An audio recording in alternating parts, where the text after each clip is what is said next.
si mami sa 29. Yes. Kaya ganito isuot ang bahag. First step. Dapat nakaharap. Peace. Peace. Yes. Yan. Tapos, lalagay yan. Tapos, hold this liam with your hand.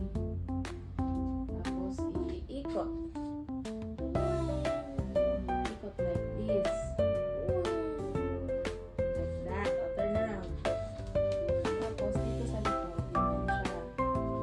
Ang gagawin ay, papasok ito, o, ganyan. Papasok sa ilalim. Lilitaw siya. Every time you say something, you say what? Okay. Ayos. Ayan, yan lang. Tapos, ayusin na kasi baka maluwag. Kasi maluwag. Good. So, pwede na siyang higpitan para hindi nalalaglag. Wow.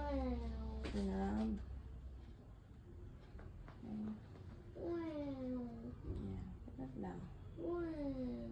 Ayan. Kasi wala si mami sa 29 magpe-pay out. So, ang gagawa nito ay si daddy, si ate, or si nanay.